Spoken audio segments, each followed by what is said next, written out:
भोजशाला पर कोर्ट का फैसला आने के बाद आज पहला मंगलवार है और ऐसे में भोजशाला में सत्याग्रह का आयोजन किया जा रहा है। इसी से जुड़े इस वक्त की एक बड़ी खबर आपको बता दें, मध्य प्रदेश के धार में आज हिंदू समाज का बड़ा सत्याग्रह होने वाला है।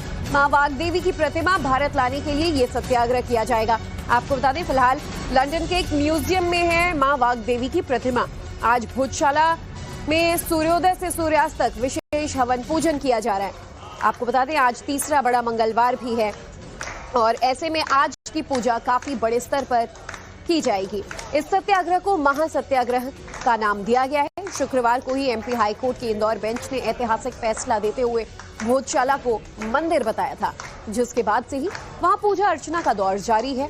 हिंदू समाज ने मां वाग्देवी की प्रतीकात्मक मूर्ति स्थापित कर उनकी पूजा शुरू की है, लेकिन हिंदू समाज की मांग ये है कि यहाँ से विध्वंस के बाद मां वाग्देवी की प्रतिमा जो है वो लूटी गई थी, यहाँ से ले जाई गई, जो कि लंदन के एक म्यूजियम में रखी गई है।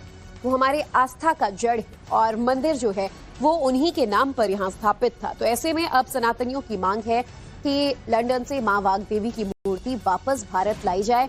धार के इस भोजशाला में वापस से यहाँ उन मूर्ति जो है वो स्थापित की जाए, क्योंकि अब हाईकोर्ट ने भी ये कह दिया है कि धार भोजशाला जो है वो एक मंदिर है।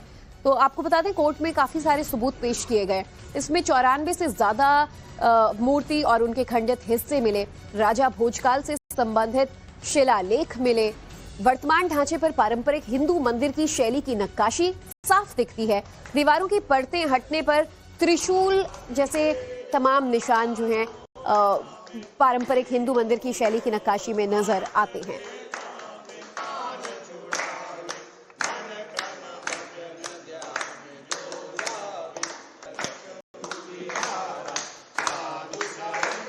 भोजशाला में आज का दिन काफी ज्यादा अहम रहने वाला है, क्योंकि अब एक बड़ी मांग सनातनियों की है कि वाग्देवी कब अपने धाम लौटेंगे।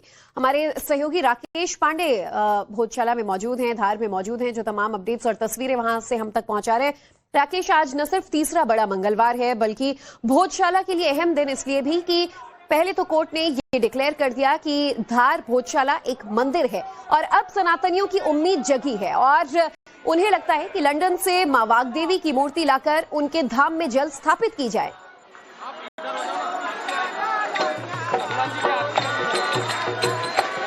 बिल्कुल, देखिए, बिल्कुल लोगों की उम्मीदें जगी हैं इस स्थान को लेकर और अभी हनुमान चालीसा का पाठ यहाँ पर चल रहा था, वो अभी संपन्न हुआ है और अब यहाँ पर आरती का कार्यक्रम है। मैं आपको एक बार तस्वीरें दिखा देता हूँ। लोगों की भीड़ है और सामने जो आपको तस्वीर आपको दिखाई दे रही है, यहाँ पर माँ सरस्वती की एक सांकेतिक तस्वीर रखकर यहाँ पर उनकी अब आरती हो रही है और ऊपर जहाँ पर बीचों बीच है, मैं चाहूँगा हरिंदर आपको तस्वीर दिखाएंगे जहाँ पर हम खड़े हैं, लोगों की भीड़ है। यहीं पर दरअसल प्राचीन समय में माँ सरस्वती की प्रतिमा हुआ करती थी, जिसे ब्रिटिश म्यूजियम से लाने की बातचीत है, जो ऊपर गुंबद आपको दिखाई दे रहा है। और अब यहाँ पर आरती और आरती के बाद जो है हवन का कार्यक्रम होगा। इससे पहले सरस्वती वंदना के बाद जो है हनुमान चालीसा का पाठ, हनुमान चालीसा के पाठ ये आरती के बाद हवन और उसके बाद बाहर जो है आतिशबाजी का कार्यक्रम है। 40 सालों से ये परंपरा चली आ रही है और आप ये देखिए, लोग यहाँ पर अपने वाद्य यंत्रों के साथ आए, अपने परिवार के साथ आए इस कार्यक्रम का हिस्सा बनने के लिए और लोगों की मांग चाहे मैं बातचीत करता हूँ। अब आप लोग क्या चाहते हैं? आज हम लोग यही चाहते हैं कि जल्द से जल्द माँ की मूर्ति यहाँ पे आके विराजमान हो जाए और उसके बाद पूरा भारतवर्ष एक टूरिज्म के रूप में आ जाए और इतिहास पाए सके कि जहाँ भी जगह इनने बन रखी है वो खाली करके यहाँ माँ की मूर्ति आ जाए। हम यही चाह रहे हैं, लंदन से जल्द माँ की मूर्ति आ जाए, यही चाह रहे हैं। आरती के बाद अब आगे क्या कार्यक्रम है? मैं सुरेश जी हैं, क्या क्या और कार्यक्रम है आज के दिन में? सुरेश जी, आपने इस मामले को देखा, भोजशाला समिति के आप अध्यक्ष हैं और उसके साथ ही जो है आप वकील भी हैं, तो आप बताएं इस बारे में। दिन भर पूजा अर्चना होगी, सुबह 6 बजे शाम के 6 बजे तक, मतलब सूर्योदय से सूर्यास्त तक पूजा अर्चना चलेगी। पहले 8 दिन में एक बार मंगलवार को समय मिलता था, अब कोर्ट के आदेश से 365 दिन पूजा अर्चना होगी। अब आप लोगों की यहाँ से आगे की लड़ाई क्या है? क्योंकि ये कहा जा रहा है लंदन से मूर्ति लाना है, माँ वाग्देवी की भार का अतिक्रमण सब हटाना है, पूरा परिसर खाली करवाना आसपास अतिक्रमणकारियों से। इसे एक सनातन के पुनर्जागरण के तौर पर देखा जा रहा है। देश में इसको लेकर सियासत भी हो रही है। अयोध्या बाबरी से भी जोड़कर देखा जा रहा है। आप कुछ कहेंगे? अब क्या है कि पूरे देश में हिंदू समाज जा चुका है। एक बार आप देखिए, जय घोष, सद्भावना, कल्याण, सनातन धर्म की, गौ माता की, सरस्वती माता की, राजा भोज की, भारत माता की। अरे भैया, पहले भी आपसे निवेदन किया है, जय बोलते हो तो हनुमान जी का डंका बनाओ। ये मोहम्मद का पंजा 70 साल से बेवकूफ बन रहे हो भाई।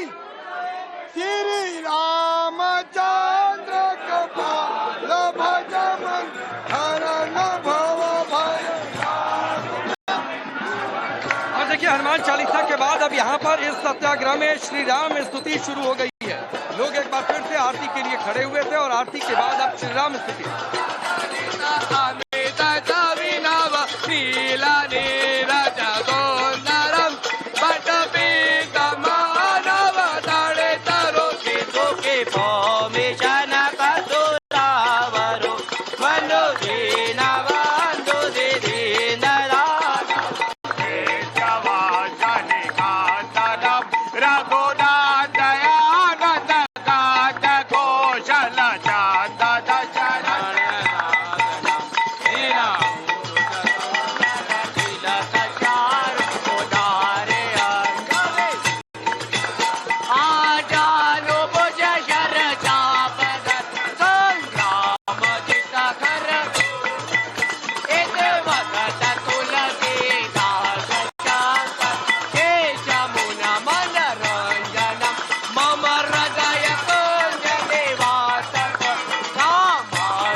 इस जगह के बदलते स्वरूप पर जिसकी चर्चा हो रही है और लोग ये कह रहे हैं कि ये सिर्फ हिंदू धर्म की या सनातन धर्म की जीत नहीं है, ये एक पुनर्जागरण का अवसर है और ये पुनर्जागरण सनातन का। भले इस समय देश की सियासत में आप ये देखिए, बहुत सारे लोग सनातन को खत्म करने की बातचीत करते हैं। दुनिया के कोने में युद्ध हो रहा है, वो युद्ध का संकट हमारे दहलीज तक आकर पहुंचा हुआ है। लेकिन मध्य प्रदेश के धार जिले में, जो कि राजा भोज की धरती, और यहाँ पर ये जो भोजशाला का निर्माण हुआ, जो प्राचीन समय में संस्कृत पाठशाला का एक बड़ा केंद्र था, महाविद्यालय था, और उस जगह से एक बार फिर से अब सनातन की जो बातचीत हो रही है और लोगों से आप बातचीत करिए तो लोग इस बात का जिक्र कर रहे हैं कि जिस तरीके से अयोध्या काशी में पुनर्निर्माण हुआ, अयोध्या में भव्य मंदिर हुआ, जिस तरीके से वहां पर कॉरिडोर बना, उस इलाके का विकास हुआ, उस तरीके की तस्वीर लोग यहाँ पर भोजशाला के इर्द गिर्द देखना चाहते हैं, पूरे धार जिले में देखना चाहते हैं। वैसे धार जिला बहुत बड़ा नहीं है, लेकिन इस समय पूरे देश में चर्चा धार जिले की खासतौर पर हो रही है, भोजशाला की चर्चा हो रही है, और खासतौर पर तब से जब से हाईकोर्ट ने फैसला दिया कि ये जो जगह है, जो यहाँ की तस्वीरें हैं, जो यहाँ के खंबे हैं, इन खंबों पर जो मूर्तियां अंकित हैं, चाहे भगवान शिव के परिवार की या फिर भगवान विष्णु की, अलग अलग जो तस्वीरें हैं, कुछ कमरे हैं बीचों बीच, जो आपको भगवा पताका आपको दिखाई दे रही है, वो ठीक बीचों बीच हवन कुंड है। यहाँ से जब लोग उठेंगे तो वहां पर जाकर अपनी आहुति देंगे, और लोगों का ये कहना है कि ये 40 सालों से परंपरा चली आ रही है। लोग इस बात को लेकर भी खुश हैं कि ये परंपरा पहले सिर्फ मंगलवार को हुआ करती थी, क्योंकि एक ही दिन उनके पास था, लेकिन कोर्ट के फैसले के बाद अब हर दिन है, तो हर दिन यहाँ पर उत्सव जैसा माहौल। और आप ये तस्वीरें देखिए, लोगों की भीड़ है, लोग बाहर धूप में भी खड़े हैं और यहाँ पर हाथ जोड़कर प्रार्थना कर रहे हैं। लोगों की मांग है कि एक उनकी इच्छा यह है कि बहुत जल्द से जल्द सरकार इसमें एक्टिव हो और किसी तरीके से जो भी उपाय करने हो सकते हैं, डिप्लोमेटिक लेवल पर बातचीत के तरीके से, या जो भी सरकार जिस तरीके से उपाय करे वो लेकर आए। भगवान मां सरस्वती की जो प्रतिमा ब्रिटिश म्यूजियम में रखी हुई है, वो प्रतिमा यहाँ पर लेकर आने की लोग मांग कर रहे हैं। बिल्कुल, और 19वीं सदी में ब्रिटिश अधिकारियों के हाथ मां वाग्देवी की प्रतिमा लगी, जो कि लगभग 4 फीट ऊंची मां वाग्देवी की 250 किलो की ये प्रतिमा है, और पहले भी कई बार ये मांग उठ चुकी है कि वो वापस भारत लाया जाए। अब देखना होगा कि कब इस पर क्या एक्शन लिया जाता है।